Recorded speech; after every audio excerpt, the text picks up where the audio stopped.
শুভ সকাল বন্ধুরা, তোমরা কেমন আছো? আশা করি তোমরা সবাই অনেক ভালো আছো, আর আমিও ভালো আছি। যারা যেখান থেকে আমার ব্লগটা দেখছো তাদের জানাই অনেক অনেক ভালোবাসা, অনেক অনেক ভালোবাসা। আজকে দেখো একদম আমার বিছনায় শুয়ে রয়েছি, আর এখান থেকেই আজকে ব্লগটা স্টার্ট করছি। ছেলে তো ঘুম থেকে উঠে গেছে, তাই বাবুকেই বললাম যে একটুখানি ভিডিওটা করে দে। তো এই জন্যে বাবুই ভিডিওটা দেখো করে দিচ্ছে। আর ঘুম থেকে উঠে আর উঠতে ইচ্ছা যেন করছে না, শরীরটা এতটাই টায়ার্ড লাগছে, ক্লান্ত লাগছে। ঘুম থেকে উঠে প্রধান কাজই হলো ঠাকুরের মুখ দেখা। ঠাকুরের মুখ দেখে ঠাকুরকে নমস্কার করে তারপরেই কিন্তু আমি রোজকার দিনটা শুরু করি। আর বলতে পারো যে আমি ঠাকুরের মুখ না দেখে নমস্কার না করে আমি কোনো দিন কারোর মুখের দিকে তাকাই না সকালবেলা। এটা আজকে থেকে না, যখন আমার বিয়ের আগে আমি ছোট ছিলাম তখন থেকেই আমার এই নিয়মটা। কোনো দিন আমি তাকাই না, খুব বেশি হলে ছেলের মুখের দিকে আমি তাকাই, কিন্তু আদার্স আমি বাড়ির কারোর মুখের দিকে আমি তাকাই না। আগে ঠাকুর নমস্কার করব, ঠাকুরের মুখের দিকে তাকাবো, ঠাকুরের কাছে প্রার্থনা করব, তারপরে আমার দিনটা শুরু হবে। তো ঘুম থেকে উঠেই দেখো আমি এখন বাসি বিছনাটা একটু ঝেড়ে ঝুড়ে টান টান করে রাখছি। আজকে আর হয়তো চাদর তুলবো না, কারণ কালকেই চাদরটা চেঞ্জ করেছিলাম। তো সেই জন্যে আজকে এমনি একটু টেনে টুনে ঝেড়ে ঝুড়ে গুছিয়ে নিচ্ছি। বাসি বিছনা রেখে তো আর কোথাও যাবো না, সেই কারণে। তো সকালবেলা এখনও যেন ঘুমের রেশ কাটছে না, সত্যিই সকালবেলা না উঠতে ইচ্ছে করে না। অনেক রাত অবধি তো ভিডিও এডিটিং হয়, লাইভ করি, সব মিলিয়ে মিশিয়ে না আর সকালবেলা যেন আমার ঘুম ভাঙতে চায় না। এত শরীরটা ক্লান্ত লাগে, টায়ার্ড লাগে, কি বলবো তোমাদের, আমার যেন আর ভালো লাগে না সকালবেলা। আর দেখছো বারান্দায় কত জামা কাপড় মেলা, দুদিন ধরে এত বৃষ্টি হচ্ছে যে জামা কাপড় সব ভেজা, সব ভেজা। এই শুকোতে শুকোতে আমার মাথা খারাপ হয়ে যাচ্ছে। তো উঠে আমি আবার এই ঘরে এলাম, আর দেখলাম সমস্ত জানলা দরজা ছেলে খুলে দিয়েছে। আর রোজ সকালে ছেলে কিন্তু ঘুম থেকে উঠে একটু বারান্দায় এসে দাঁড়ায়, লোকজন দেখায়। আমিও কিন্তু বারান্দায় এসে একটু লোকজন দেখি, ঘুমের ভাবটাও দেখবে কেটে যায়, তাতে বেশ ভালো লাগে। আর এই দিকের বারান্দায় সব ননদের জামা কাপড়গুলো মেলা রয়েছে।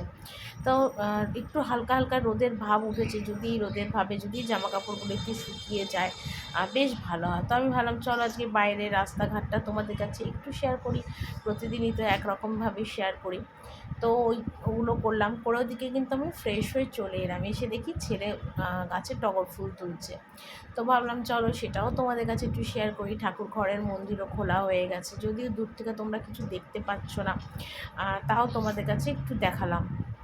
কারণ সবাই যা হোক, যেরকমই হোক না কেন, ঠাকুরকে কিন্তু মানতেই হবে, ঠাকুরকে বিশ্বাস করতেই হবে। বিপদে পড়লে ঠাকুরই কিন্তু রক্ষা করবে, এটা কিন্তু সবাই, যে যতই ঠাকুর বিশ্বাস না করো, কিন্তু এমন একটা সময় আসবে বা সময় আসে যে সময় ঠাকুরকে আমরা ডাকতে বাধ্য হই, যে না ঠাকুর ডাকলে ঠাকুরই আমাদের রক্ষা করবে বিপদ থেকে। তো যাকে সেটাই আর কি, মানে আমার ক্ষেত্রে আমি এটা মনে করি, তাই তোমাদেরও সেটাই বলছি।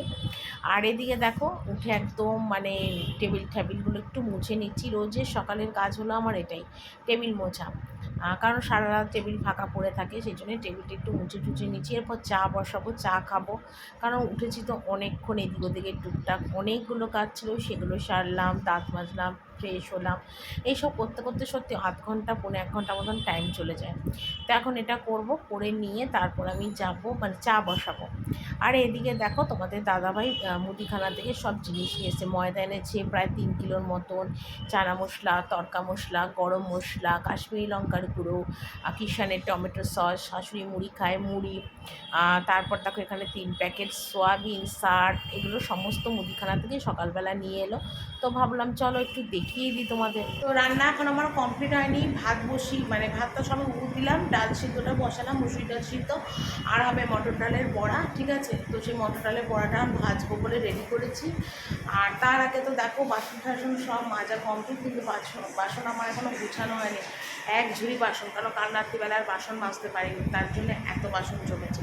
রাতের বাসন, কাল দুপুরবেলার খাওয়ার বাসন, চায়ের বাসন, আর সকালের চায়ের বাসন সব মিলিয়ে আনছি বাসন হয়েছে। আর ইন্ডাকশনের ডাল বসিয়ে দিয়েছি। আর এখানে দেখো বড়া করবো, সেই জন্যই বড়াটা ফাটিয়েও নিয়েছি, ডাল বসিয়েছি, বড়াটা করি, ঠিক আছে। বড়াটা হলে বড়া রস আর ডাল, আজকের এই হলো রান্না। চলো আবার তোমাদের সাথে পরে কথা বলি। তো ওদিকে ভাত হয়ে গেছে, ডাল হয়ে গেছে, বড়াটা ভেজে বড়ার ঝোলটা বসিয়ে দিয়েছি। বড়ার ঝোলটা একটু কম আছে, গ্যাসে বসিয়ে দিয়েছি। দিয়ে ভাবলাম চলো বাসনটা এই ফাঁকে গুছিয়ে নিই। প্রচুর বাসন, কালকে রাত্রে কোনো বাসন মাজিনি। শরীরটা খুব একটা ভালো ছিল না। আর সত্যি দেখবে রোজ কিন্তু সব কাজ এক নিয়মে এক রুটিনে করা কিন্তু যায় না, একটু কিন্তু 19-20 হবেই কাজের। রোজই আমি চেষ্টা করি যে সব কাজ ঠিকঠাক মতন রেগুলার করি, কিন্তু দেখবে এক এক সময় কিন্তু শরীর আর চলে না, কুলায় না, যে তখন আর মনে হয় না যে আবার একটা কাজ করি। তো রোজ রাত্রি বাসন কোসন যতটা পারি মেজে রাখি। তো আজ কাল রাতে মাজতে পারিনি, তার জন্য দেখো কত বাসন জমেছে, তো সেগুলোই এখন গুছাই। একদিকে বাসন গোছালে একরকম, আমার আবার 2 দিকে না 3 দিক 4 দিকে বাসন গোছাতে হয়। বাসনের 4 জায়গায় 4 রকমভাবে বাসন রাখতে হয়। তো সেই জন্য আরেকটু আমার কাজের অনেকটাই দেরি হয়। তো কী করব, কিছু তো করার নেই। আর এখানে দেখো প্রচুর বাসন, বাটি, গ্লাস, থালা, বাপ রে বাপ, সব বাসনগুলো এখন গোছাবো। তো টুকটাক আজকে রান্নাঘরের কাজ আছে, আর আজকে রান্নার চাপটা একটু কম আছে, তো সেই কারণে ভাবলাম কি রান্নাঘরের কিছু পরিষ্কারের কাজকর্মগুলো একটু করে নেব। একবারে তো সব কাজ একা হাতে করা সম্ভব হয় না, কোনো মানুষই পারবে না। তাই আমি না এখন একটু কাজের সিস্টেমটা সংসারে পাল্টে দিয়েছি। এক এক দিন এক এক রকমভাবে এক একটা কাজের পরিষ্কার আমি করব। যেহেতু একা হাতে নিজেকে সমস্ত কাজগুলো আমার করতে হয়, তো সেই কারণের জন্যে না আমি সবসময় কী করি বলতো, বুঝে বুঝে কাজ করি। আগে কী হতো, একবারে একদিনে সব কাজ করার চেষ্টা করতাম, কিন্তু এখন দেখি শরীরে চলে না, পারছি না, খারাপ হয়ে যায় শরীর। তো সেই জন্য ভেবেছি এক এক দিন এক একটা করব। বাসনগুলো গুছলাম, এদিকে দেখো জানলার তাক, চৌকি, যেটা চৌকি টুলটার মধ্যে আমার আটা ময়দার কৌটোগুলো রাখা থাকে, বালতিগুলো, এর মধ্যে আমার আটা ময়দাগুলো রাখি। তো সেইটা না অনেক দিন ধরে ভাবছি পরিষ্কার করব, সেটা আর করে উঠতে পারছি না। তো সেই জন্য আজকে এগুলো আবার একটু মুছে পরিষ্কার করে দিচ্ছি। এক এক দিন এক একটা কাজ আমি না সবসময় গুছিয়ে করার চেষ্টা করি, তাহলে দেখবে রান্নাঘরটাও অনেকটা পরিষ্কার থাকবে আর কাজগুলো অনেকটা তাড়াতাড়ি হয়ে যাবে। আর সংসারে থাকতে গেলে কোনো হাউসওয়াইফেরই কিন্তু হিসাব করে কোনো কাজ হয় না, আর টাইমেও কিন্তু কোনো কাজ হয় না। চাকরি হয় সকাল 10টা থেকে সন্ধ্যে 6টা, কিন্তু হাউসওয়াইফের কোনো কাজ টাইম করে কিন্তু হয় না। তো এখানে দেখো গ্যাস ট্যাসগুলো একটুখানি মুছে নিচ্ছি। তো সকাল থেকে অনেক কাজ থাকে, অনেক কাজ মানে খুঁটিনাটি কাজ রান্নাঘরে আমার করতেই থাকে। তা আজকে চিন্তা করলাম চলো রান্নাঘরে খুঁটিনাটি কাজগুলোই একটু করে নিই, টুকটুক করে তো অনেকগুলো কাজই থাকে, এক এক দিন এক একটা করি। আর একটা কাজ করে না উঠতে উঠতে মনে হয় যেন আরেকটা কাজ মনে হয় শেষ হয়ে গেল, মানে সেই কাজটা করার আবার টাইম চলে এলো। তো আজকে ছেলেকে বললাম, বাবু একটু ক্যামেরাটা ধরে দে, বাবুই ক্যামেরাটা ধরে দিয়েছে, আর আমি ঝপাঝপ গ্যাসটা মুছে দিচ্ছি। যেহেতু নিরামিষ রান্না, তো সেই কারণের জন্য খুব একটা আজকে ঝামেলা আমার হলো না, ঝটাপট হয়ে গেল গ্যাস ট্যাস মোছা। আর ওদিকে টুকিটাকি দেখো কটা বাসন ছিল, সেগুলো সব মেজে একদম জল ঝরানোর জন্যে রেখে দিয়েছি। কেউ একটা ক্যামেরা ধরে দিলে সত্যি অনেকটা সুবিধা হয় গো, অনেকটা সুবিধা। কিন্তু সেটাই আর কি ধরে থাকার, মানে ছেলে আজকে আছে বলে বাবুকে বললাম যে একটুখানি ক্যামেরাটা ধরে দে। আর এদিকে দেখো এই থালাটার মধ্যে আমি সমস্ত মানে সকালবেলা চায়ের কাপ গ্লাস এগুলো সব রাখি, তো সেই থালাটা একটু মাজলাম, মেজে কাপ গ্লাসগুলো একটু গুছিয়ে রাখছি। আর এই যে সবুজ কাপগুলো দেখছো, এগুলো না মা আমাকে দিয়েছিল, মানে মা দুটো কিনেছিল আর আমাকে 4টে দিয়েছিল। তো তার মধ্যে 3টে নিচে আছে, একটা উপরে আছে। তো কোনো জিনিস না মার দেখলে মার কথা অনেক মনে পড়ে, মানে তখনই সঙ্গে সঙ্গেই মার কথা মনে পড়ে যে মা এই জিনিসটা দিয়েছিল, এই কথাটা মা বলে। এটা সবসময় আর কি আমার মনে হয়। মা আছে তাই মার কথা এত বলি, সত্যি কথাই কিন্তু। মা থাকতে মার জন্যে করো, বাবার জন্যে করো, যত কিছু করো বেঁচে থাকতে মা বাবার জন্য করো। মরে গেলে মা বাবার জন্যে কী হবে তখন, কি মানে ফটোর সামনে ফুল মিষ্টি মালা পরিয়ে লোকজন খাইয়ে কী হবে, কিছুই তো হবে না। মা বাবা তো আর খেতে পারবে না, মা বাবা তো আর কিছু ভোগ করতে পারবে না। তাই আমি সব সময় এটা মনে করি যে বেঁচে থাকতে মা বাবার জন্য করো, বেঁচে থাকতে তাকে খাওয়াও পড়াও জিনিস কিনো, তাকে সুখ দাও বেঁচে থাকতে। মরে গিয়ে মা বাবার জন্য করে লাভ নেই, তখন মা মা বাবা বাবা করে কোনো লাভ আছে? হাজার বললে হাজার সব কিছু খরচ করতে চাইলেও কিনে দিলেও কিন্তু মা বাবা সেই জামা কাপড়টা পরবে না, মুখের সামনে কিন্তু মিষ্টিটা ভালো খাবার খাবে না, তাই না বলো? হাতের দুটো টাকা দিলে এখন দাও, পরে দিয়ে কী হবে, তখন কি মা বাবাকে টাকা দেবে? দিতে তো মা বাবাকে পারবে না। তাই আমি মনে করি বেঁচে থাকতে মা বাবার জন্য করো, মরে গিয়ে মা বাবার জন্য করে কোনো লাভ নেই। আমার এটা চোখের সামনে দেখা, মা বাবার জন্য বেঁচে থাকতে কেউ কিছু করেনি, কিন্তু মরে গিয়ে তার জন্য ঘটা করে শ্রাদ্ধ করেছে। এরকমও লোক আমি অনেক দেখেছি। কিন্তু তখন ঘটা করে শ্রাদ্ধ করে কী লাভ? সেই শ্রাদ্ধের খাওয়াগুলো কি তার মা বাবা এসে খেয়েছিল, ভোগ করেছিল? করেনি তো। যখন শ্রাদ্ধের পরে পুকুর পাড়ে খেতে দিতে হয়, তখন কিন্তু অনেক রকম রান্না করে ছেলেমেয়েরা খেতে দেয়, কিন্তু সেই খাবার কি মা বাবারা খায়? খায় না, কিন্তু খায় কি? কুকুর বিড়ালেরা। তো লাভটা কি? সেই থালা ভর্তি খাওয়াটা তখন পুকুর পাড়ে খেতে দিয়ে লাভ নেই তো। তাহলে বেঁচে থাকতেই সেই থালা ভর্তি খাওয়াটা তাকে খাওয়াও রান্না করে, বা তুমি কিনে এনে খাওয়াও, তাই না? আমি সব সময় না এটাই মনে করি। জানি না আমার যুক্তির সাথে তোমাদের যুক্তি মিলবে কি না, কিন্তু আমি সব সময় মনে করি বেঁচে থাকতে মা বাবার জন্য করো। তো এখানে রান্নাটা দেখে নাও। এখানে ভাত, আলু সিদ্ধ, এখানে বড়া আলুর রসা, এখানে অল্প একটু আলু ভেজে রেখেছি, এখানে হলো মুসুরির ডাল, আর এখানে হলো অল্প একটুখানি ডাল দিয়ে খাওয়ার বড়া ভাজা। ঠিক আছে, এই হলো আজকে আমার রান্না। তো এদিকে দেখো, সমস্ত কাজ কিন্তু আমার কমপ্লিট। রান্নাঘরের খুঁটিনাটি কাজগুলো সব আজকে করলাম, পরিষ্কারের কাজগুলো রান্নাঘরে কমপ্লিট করলাম। তারপরে উপরে এলাম, এসে ঘর ঠরগুলো সব মুছলাম। সেই ভিডিওটা তোমাদের কাছে শেয়ার করতে পারিনি। আর এদিকে দেখো, স্নান করে এসে কিন্তু আজকে একটা নতুন নাইটি পরলাম। নাইটিটা আমি 2বার কি 3বার পরেছি। আগের বছরের দুর্গাপুজোয় তোমাদের দাদাভাই আমাকে কিনে দিয়েছিল, দুটো নাইটি এনেছিল, একটা লাল একটা রানী কালার। তো এইটা না রানী কালারের ওপর, দেখলে হয়তো লাল মনে হবে, আর লাল নাইটিটা ননদ নিয়েছিল। তো সমস্ত নাইটি ভেজা বলে আর আমার কোনো নাইটি পরার মতো নেই, তাই বাধ্য হলাম এই নাইটিটা পরতে। তো এই নাইটিটা পরে না আমাকে বেশ ভালোই লাগছিলো।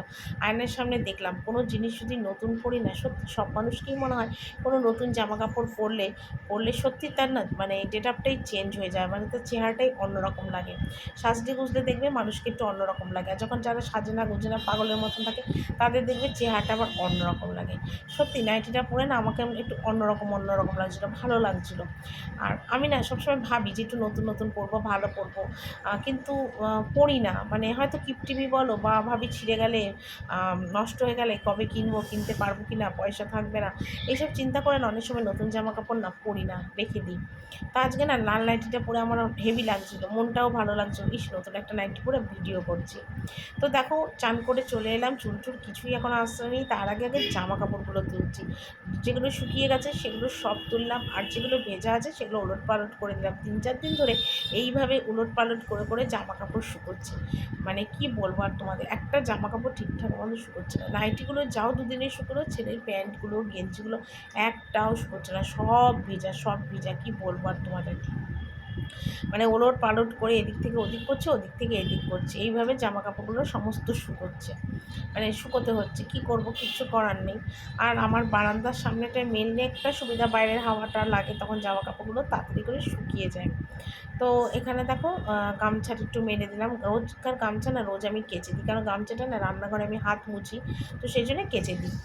তো এদিকে দেখো, ওপরের যে অনেক জামা কাপড় ছিল সেইগুলো ওপর থেকে নিয়ে এলাম। ওপরে ঘরে মেলা ছিল, সেগুলো সব শুকোয়নি, মানে নাইটির গলাগুলো সব ভেজা।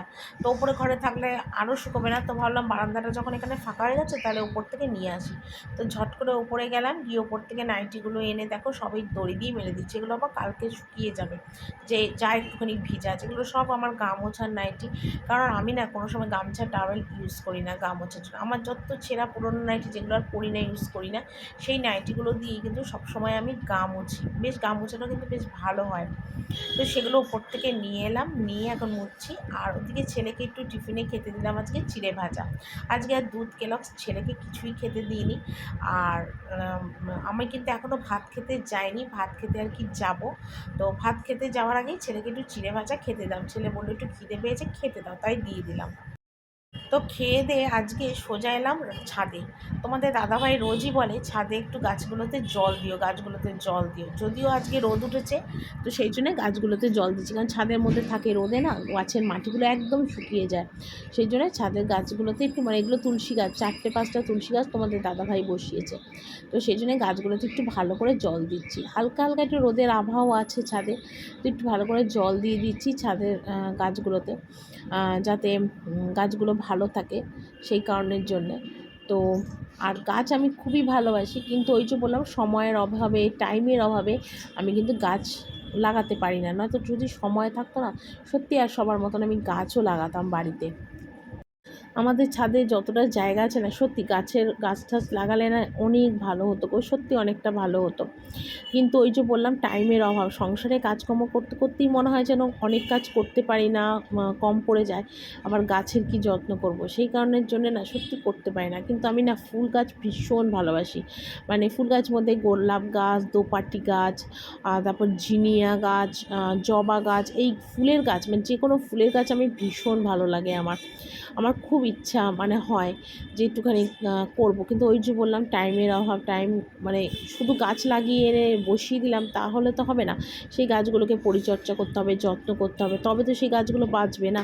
তো সেটা আমি করতে পারার টাইমই হবে না, তো সেই জন্য করতে পারি না গো, এটাই হলো কথা। নয়তো আমাদের বাড়ির সামনে দিন অনেক ভ্যানওয়ালা গাছ বিক্রি করার জন্য যায়, মানে টবে করে। আমি না দেখি, আমার খুব ইচ্ছে হয় যে একটা গোলাপ গাছ কিনবো, কিন্তু না আমি সত্যি ওই যে বললাম আমার কিছুতেই করে আর উঠতে পারছি না।